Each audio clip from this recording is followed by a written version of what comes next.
La pequeña Elizabeth está fascinada con los piratas. Norrington, un oficial naval, le asegura que son viles y despreciables, y que siempre obtienen lo que merecen, la horca. Algo llama la atención de Elizabeth. Hay un muchacho en el agua. La tripulación se apresura a rescatarlo cuando notan que un barco se está consumiendo en llamas. El gobernador, padre de Elizabeth, comenta que seguramente fue un accidente de pólvora. Pero Gibbs sabe lo que los demás no se atreverían a admitir. Esto ha sido obra de piratas. Elizabeth cuida al muchacho, quien le revela su nombre, Will Turner, antes de volver a caer inconsciente. Nota que Will lleva algo en el cuello, una moneda de oro con una calavera grabada. Will es un pirata. Norrington se acerca y ella rápidamente esconde la moneda y el secreto que acaba de descubrir.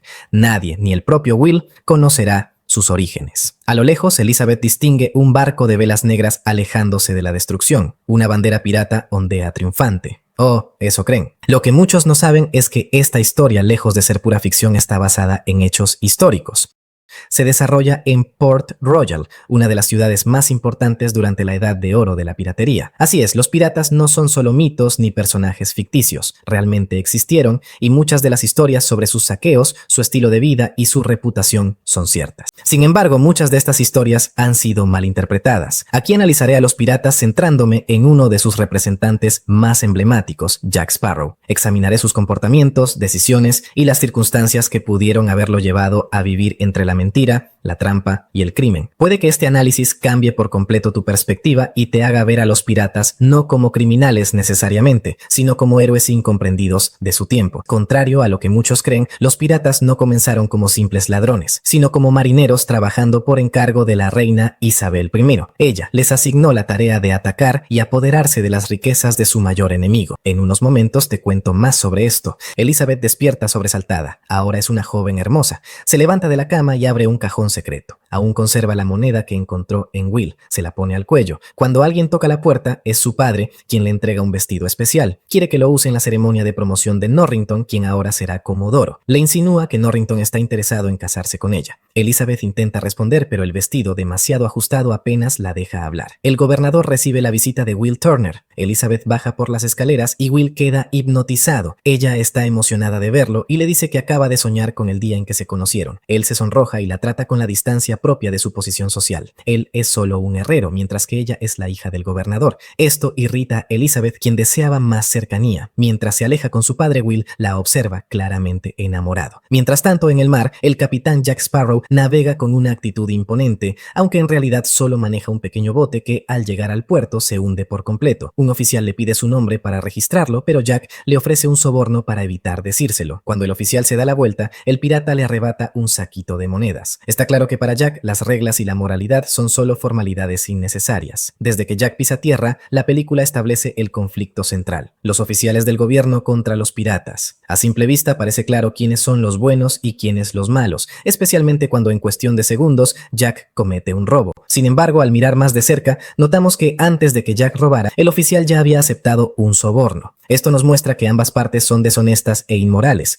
pero con una diferencia clave. Una finge ser la defensora de la ley y la moral, mientras que la otra no intenta ocultar lo que es. Esto plantea dos preguntas interesantes. ¿Qué sería más respetable para la gente? ¿Alguien que oculta su deshonestidad o alguien que la asume abiertamente? ¿Y es la legalidad lo mismo que la moralidad? Jack es detenido por los guardias, pero intenta distraerlos hablándoles de barcos y velocidad. Les dice que existe uno más veloz que cualquiera de la flota real, el Perla Negra. Uno de los guardias se ríe, convencido de que es solo un mito. Habla de un barco con velas negras, una tripulación demoníaca y un capitán tan malévolo que el mismo infierno lo regresó. Sin embargo, el otro guardia asegura haberlo visto. Mientras ellos discuten, Jack aprovecha la oportunidad para subir al Interceptor, un barco de la flota real. Los guardias lo persiguen y le exigen saber su propósito. Jack confiesa que pretende robar una nave, buscar gente en la isla Tortuga y asaltar todo lo que se le antoje. Los guardias no saben si tomarlo en serio, pero pronto se dan cuenta de que este pirata es mucho más astuto de lo que pensaban. En medio de una ceremonia, Elizabeth comienza a sentirse mal. El vestido la aprieta demasiado. Norrington la aparta del grupo y aprovecha para confesarle que quiere casarse con ella. Sin embargo, Elizabeth no puede respirar. El comodoro piensa que son nervios, pero la joven se desmaya y cae al mar, cuando la moneda de oro que lleva en el cuello toca el agua. El mundo se sacude y el viento cambia su curso. Jack, al observar que nadie se lanza a rescatarla, decide hacerlo él mismo, a pesar de que esto podría exponerlo ante las autoridades. En un evento lleno de oficiales del gobierno, los supuestos representantes de la moralidad y la ley, surge una situación urgente. Alguien necesita ayuda, sin embargo, ninguno actúa.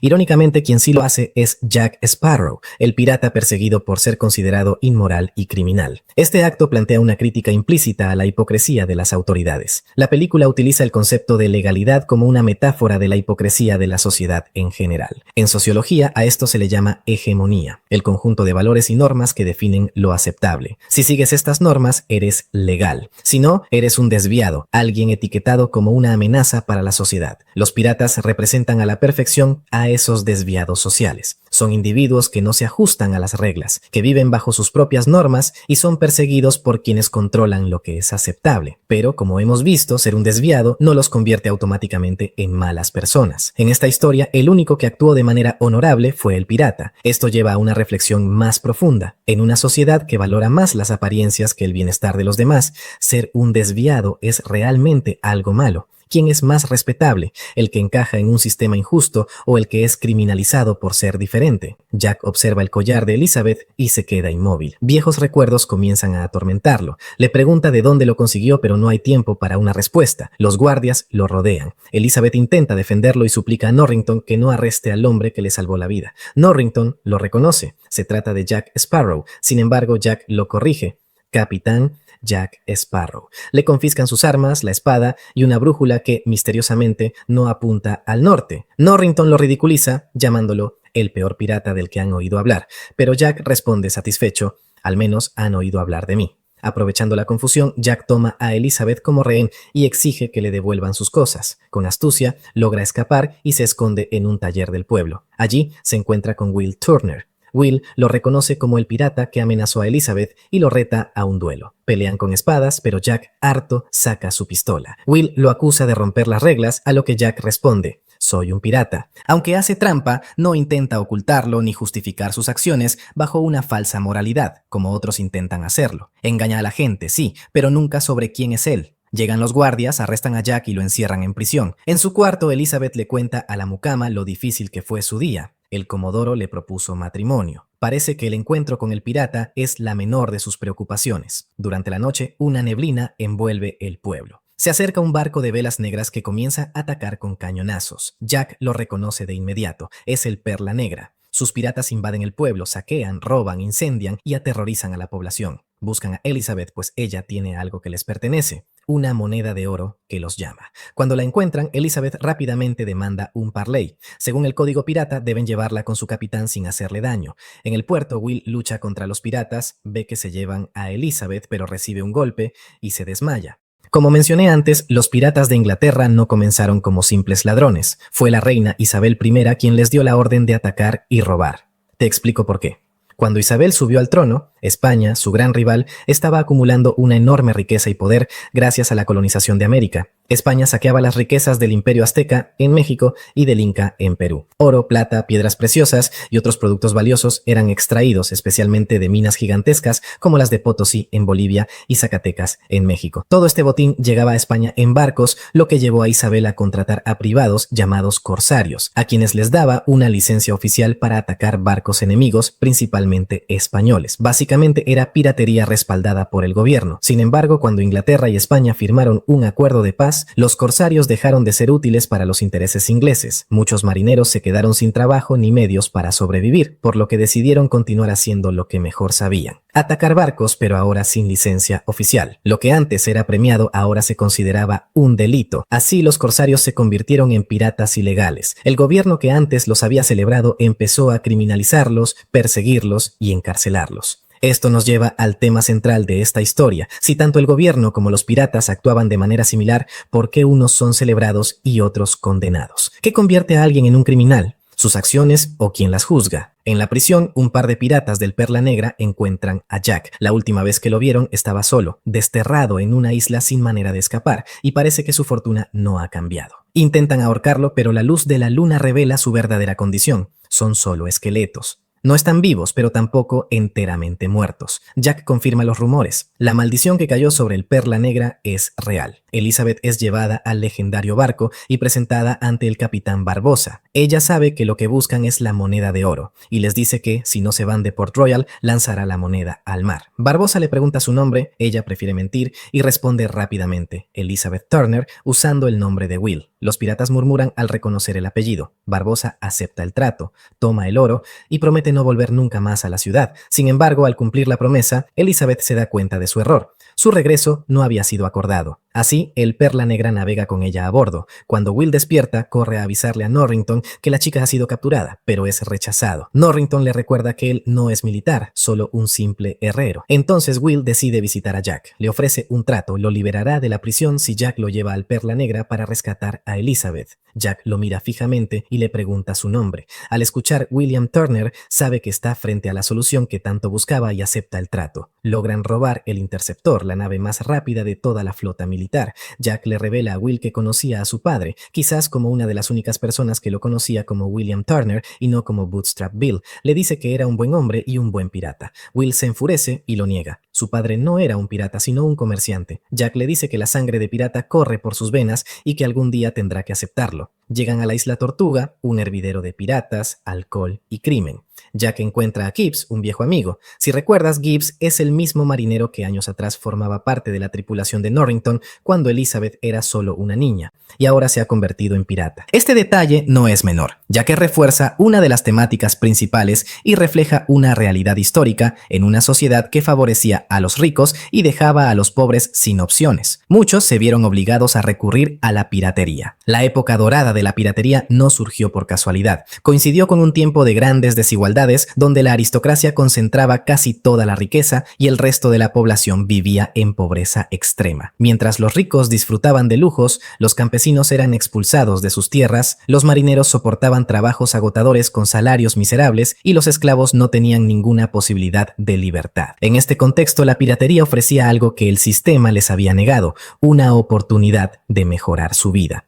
No solo les daba acceso a riquezas que antes estaban fuera de su alcance, sino también libertad. A diferencia de la sociedad donde vivían explotación, las tripulaciones piratas se organizaban de manera más igualitaria, donde las decisiones importantes se tomaban en grupo y el botín se repartía de forma justa. Esto nos lleva a una gran paradoja. Los piratas nacieron en condiciones injustas, en un sistema que nunca hizo nada por ayudarlos ni aliviar su situación, y para sobrevivir se vieron obligados a salir de las normas y de la legalidad. Sin embargo, al hacerlo, ese mismo sistema que los había abandonado los criminalizó y castigó. Esto plantea una pregunta interesante. ¿Quién es el verdadero criminal? ¿Aquel que, teniendo riqueza y oportunidades, los acapara para sí? ¿O quien solo intenta sobrevivir después de que le despojaron de todo? Los piratas, entonces, parecen surgir del sistema. Parecen ser el resultado inevitable de una estructura desigual e indiferente. Esto, para nada, es una justificación para sus crímenes. Por supuesto que no, pero sí una reflexión sobre cómo las desigualdades muchas veces crean las mismas conductas que luego el sistema se apresura a condenar.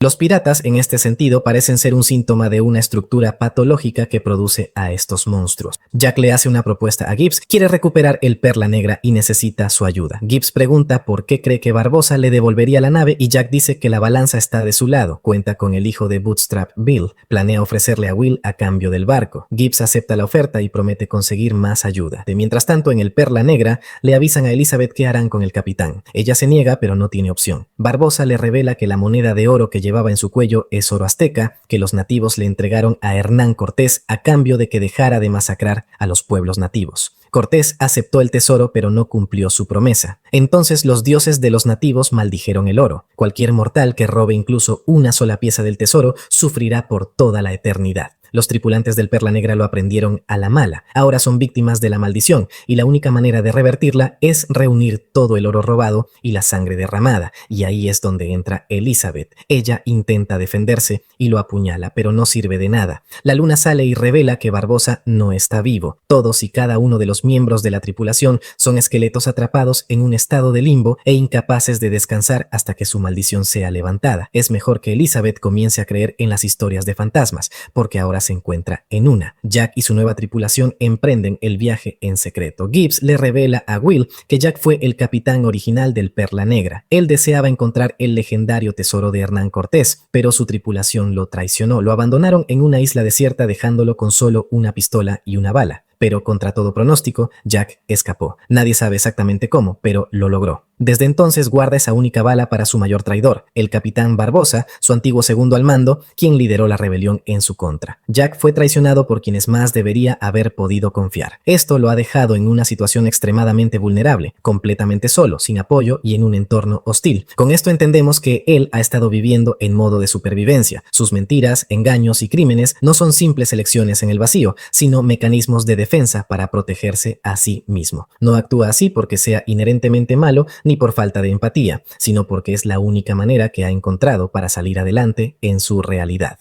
La supervivencia no depende de la honestidad, sino de la capacidad de aprovechar cada oportunidad y de mantenerse siempre un paso adelante. Por el contrario, si intentara seguir las reglas, decir siempre la verdad o actuar de manera completamente legal, probablemente no habría logrado mantenerse con vida. Pero si vamos un paso más allá, podemos ver que en el mundo pirata las mentiras, los crímenes y las traiciones no son excepciones, son la norma. Es un entorno donde todos luchan por sobrevivir y la confianza es un lujo que nadie puede darse. Dicho todo esto, Jack no es un villano, sino alguien que actúa según las reglas de su mundo, del lugar en el que se crió. Por lo tanto, no creo que podamos juzgar a Jack con nuestros estándares morales o los del Comodoro Norrington, porque Jack no creció en la misma sociedad ni bajo los mismos valores que nosotros o que Norrington. Su contexto fue radicalmente diferente. En este sentido, deja de parecer justo medir a alguien según normas que nunca formaron parte de su realidad. En cambio, si lo evaluáramos bajo las reglas de su propio mundo, Jack no solo sería un gran pirata, sino probablemente uno de los más morales dentro de ese sistema. Finalmente llegan al lugar donde se encuentra el tesoro. Observan a Barbosa y a los demás entregar la última pieza de oro que faltaba. Derraman sangre en la palma de la mano de Elizabeth y esperan revertir la maldición. Pero por alguna razón nada sucede. Barbosa cuestiona a Elizabeth y ella confiesa que mintió.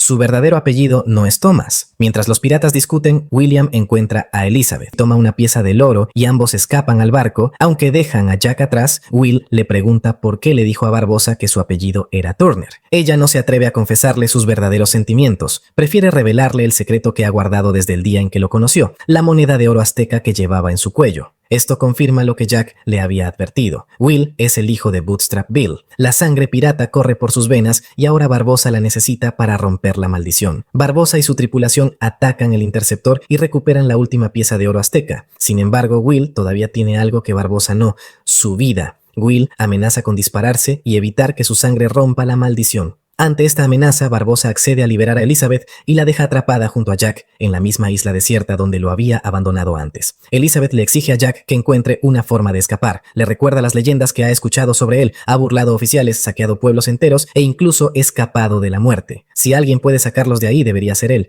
Sin embargo, Jack admite que la última vez que escapó de esa isla no fue gracias a algo impresionante o astuto que haya hecho. Simplemente tuvo suerte. Unos traficantes de ron estaban pasando por la zona y lo rescataron. Elizabeth, decepcionada, se da cuenta de que Jack no es un héroe ingenioso, sino solo un pirata borracho. Resignados ambos, comienzan a beber ron y cantar canciones para pasar el tiempo. Cuando Jack despierta, descubre que Elizabeth ha incendiado todo: comida, palmas, cajas y, lo más importante, el ron. Lo hizo para crear una señal de humo, convencida de que su padre y Norrington lo rescatarán. Jack duda de su plan, pero para su sorpresa, funciona. Los oficiales llegan y los rescatan, pero se niegan a ayudar a Will, ya que ahora es considerado un pirata. Elizabeth insiste y, desesperada, le pide a Norrington que lo haga como regalo de bodas, aceptando finalmente casarse con él. Ante esto, Norrington no puede negarse. Con sus tropas se dirige a rescatar a Will, llevando a Jack consigo para que lo ayude en las negociaciones. Mientras tanto, Will está atrapado en el Perla Negra. Uno de los tripulantes le cuenta que conoció a su padre, Bootstrap Bill, después de que Barbosa y la tripulación traicionaron a Jack. Bootstrap se opuso, dijo que el Perla Negra merecía la maldición, y por eso envió una de las monedas con su hijo como castigo. Lo amarraron a un mástil y lo hundieron en el fondo del mar. Esa fue la última vez que alguien lo vio. Barbosa lleva a Will de regreso al tesoro, y cuando están a punto de romper la maldición,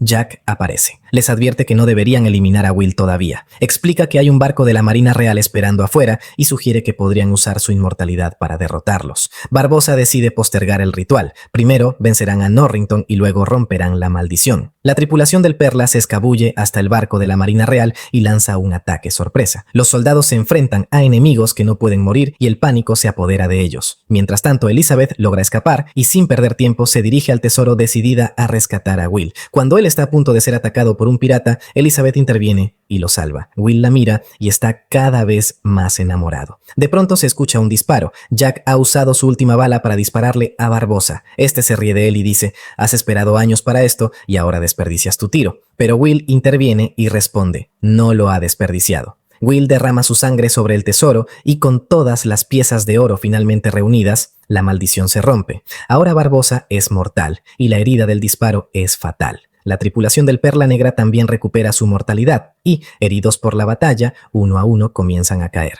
Finalmente, el legendario barco queda libre, listo para ser reclamado por Jack. No obstante, el pirata es arrestado y condenado a la horca. Elizabeth sabe que no es justo, pero Norrington y su padre insisten en que es la ley. Mientras la multitud se reúne para presenciar la ejecución, Will se oculta entre la gente, preparado para actuar. Sin embargo, antes de llevar a cabo su plan, tiene algo crucial que hacer. Se acerca a Elizabeth y por fin le confiesa que la ama. El verdugo anuncia a su siguiente víctima, Jack Sparrow, pero este lo corrige diciendo Capitán Jack Sparrow. ¿Por qué le importa tanto este título? Como hemos visto, la sociedad en la que Jack creció fue opresiva y hostil. Sin embargo, la piratería le ofreció una vía de escape, una oportunidad para construir su propio destino. El Perla Negra, su barco tan preciado, es precisamente el símbolo de esta libertad que ha alcanzado. Ser el capitán de su propio barco representa su independencia, su capacidad para navegar por el mundo bajo sus propias reglas. De pronto, Will lanza su espada, que Jack utiliza como escalón para sostenerse. Will se enfrenta al verdugo y logra liberar a su amigo. Juntos burlan a los guardias, pero pronto quedan rodeados. El gobernador reprende a Will, acusándolo de actuar como un pirata. Will responde que su lugar es defender lo que es justo, y eso implica estar del lado de Jack. Elizabeth se une y declara que su lugar está junto a Will. En medio de la tensión, Jack encuentra la manera de burlar a la justicia una vez más. Aprovecha la confusión, distrae a los guardias y salta al mar, donde el Perla Negra con su nueva tripulación lo espera a lo lejos. Norrington y el gobernador deciden perdonar a Will y permitir que Elizabeth se case con él, a pesar de que solo es un herrero. Sin embargo, Elizabeth aclara con firmeza que Will no es solo eso, es un pirata. Norrington le concede a Jack un día de ventaja antes de iniciar su persecución, diciendo que, a veces, perseguir una causa justa requiere un poco de piratería. Con el Perla Negra de nuevo bajo su mando, Jack se prepara para embarcarse en una nueva aventura. Entonces, ¿quiénes son los héroes y quiénes los villanos? A primera vista parece sencillo. Quienes siguen las normas socialmente aceptadas suelen ser vistos como héroes, ejemplos de moralidad, honor y rectitud. Pero al mirar más de cerca, descubrimos que cumplir con las reglas de la sociedad no garantiza ser una buena persona. Hay muchos que aparentan cumplir con las expectativas sociales, pero en el fondo descubrimos que hacen daño o se benefician a costa de otros. Por otro lado están aquellas autoridades, baluartes de la ley, que dicen encargarse de que haya justicia y darle a cada quien lo que se merece. Aparentemente representan el orden, la ley y la moral, pero vemos que aceptan sobornos, actúan por interés propio y son incapaces de ayudar cuando realmente se les necesita. Al final, en la película no resultan ser tan buenos ni heroicos. En el extremo opuesto están quienes viven fuera de las normas de la sociedad,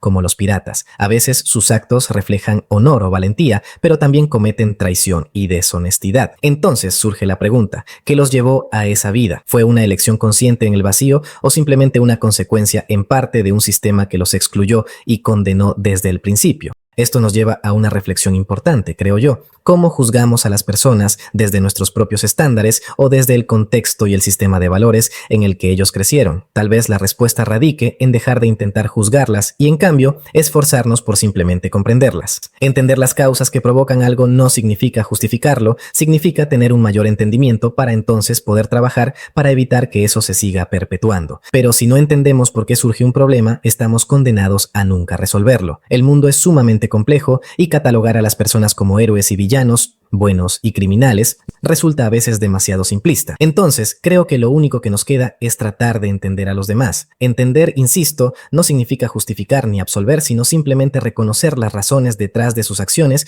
y el contexto que las moldeó, o por lo menos influyó significativamente, para entonces reconfigurar esas circunstancias y promover una realidad diferente. Para ti que llegaste hasta el final, muchísimas gracias por ver el video completo. Quiero agradecerte también por todo tu apoyo y recordarte que si no te has suscrito a mi canal, lo hagas en este momento. La verdad, me apoyarías bastante. Nos vemos en el próximo video.